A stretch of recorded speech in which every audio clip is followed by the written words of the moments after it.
ingin disampaikan Bung Niko Silalahi terhadap gedung DPR RI yang megah di sana? Oke, terima kasih Bang.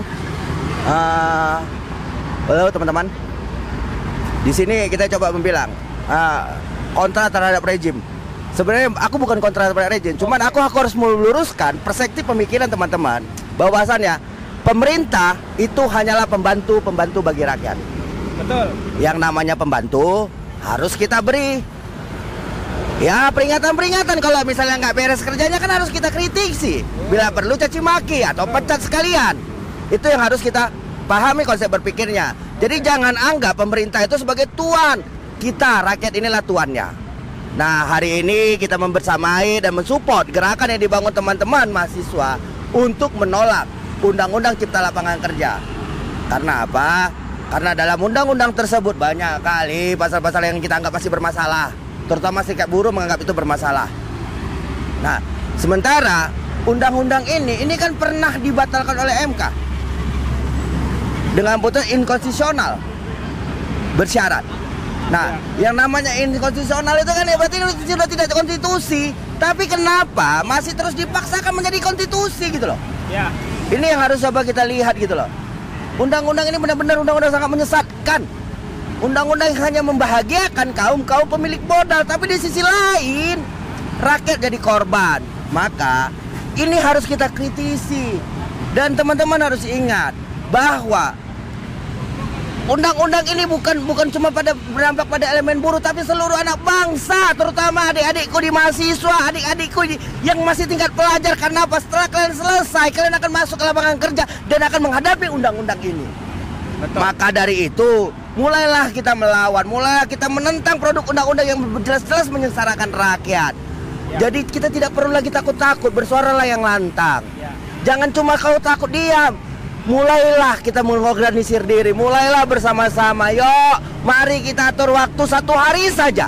1 hari saja kita lakukan mogok total. Kampus-kampus keluar dari kampusnya, sekolah-sekolah keluar dari sekolahnya, buruh-buruh keluar dari pabrik-pabriknya. Para pekerja berhenti semua 1 hari. Kita lakukan pelumpuhan total. Kita mau lihat seberapa kuat rejim hari ini. Kalau memaksakan undang-undang kita tunjukkan. Dengan persatuan rakyat, dengan kekuatan rakyat, apapun bisa kita lakukan loh kawan-kawan. Ya, menarik kalau kita bicara soal undang-undang Omnibus Law ya. Tadi sudah disampaikan oleh Bung Niko Silalahi. Saya ingin sedikit mereview apa yang terjadi kemarin sebelum diputuskan. Itu ada salah satu fraksi dari Demokrat kalau tidak salah yang dimatikan lagi mic-nya oleh Ketua DPR RI yang kita tahu. Nah, kira-kira menurut Bung Niko Silalahi, ini penyakitnya ada di mana ini? Kita tahu ini sudah dari MK inkonstitusional, kemudian penolakan masyarakat juga luar biasa. Kemudian sekarang ini giliran mahasiswa turun ke jalan. Saya yakin ini tidak hanya soal Omnibus Law saja, tapi saya yakin ini juga kebijakan-kebijakan yang lain. Betul. Yang kita tahu akhir-akhir ini semakin lama ini DPR ini semakin bermasalah.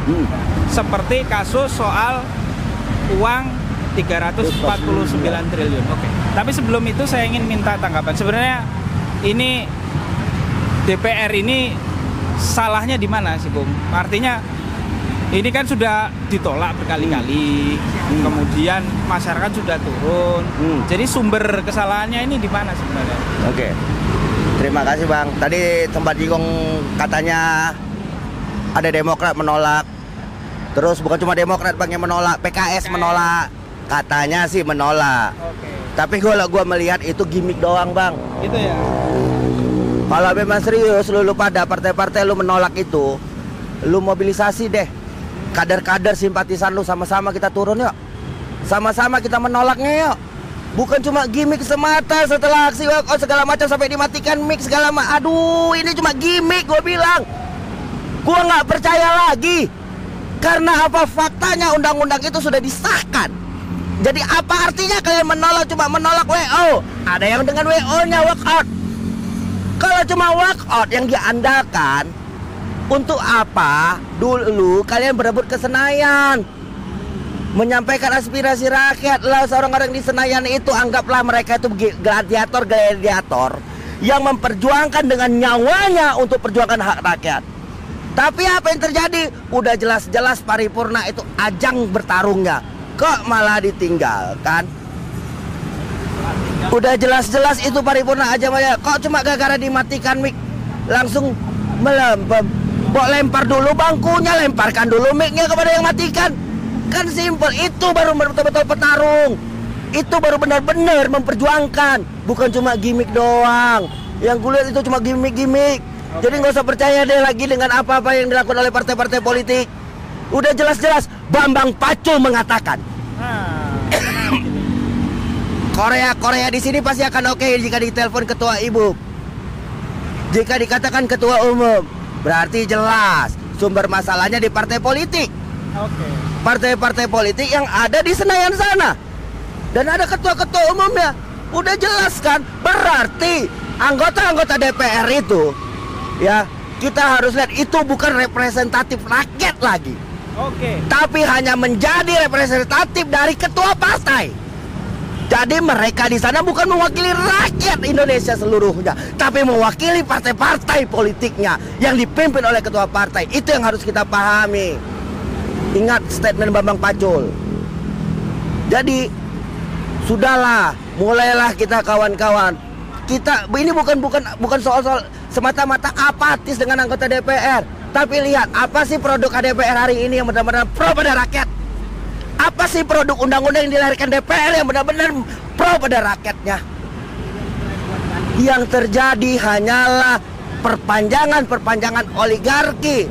Lahirlah undang-undang pelemahan KPK, lahirlah undang-undang Minerba, lahirlah undang-undang Cipta Lapangan Kerja dan berbagai produk undang-undang yang jelas-jelas menyengsarakan rakyat Indonesia, tapi membahagiakan oligark, investor-investor, orang-orang yang punya uang. Padahal yang bayar pajak di sana untuk gaji mereka itu nih orang-orang kecil.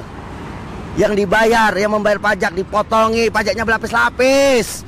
Udah PPN lah, pajak inilah, pajak ini, bahkan beli baju aja kena pajak kok. Pajak yang berlapis-lapis. Ini orang-orang kecil. Yang ada orang-orang kaya itu selalu diberi kemewahan. Amnesti pajak lah yang diberikan, subsidi lah yang diberikan bagi orang kaya. Ini lagi yang terakhir nih, subsidi untuk kendaraan listrik, mobil. Ini kan orang-orang yang punya duit. Kenapa disubsidi orang kecil diperasi? Maka sudah dari itu kawan-kawan, kita ini kaum 99%.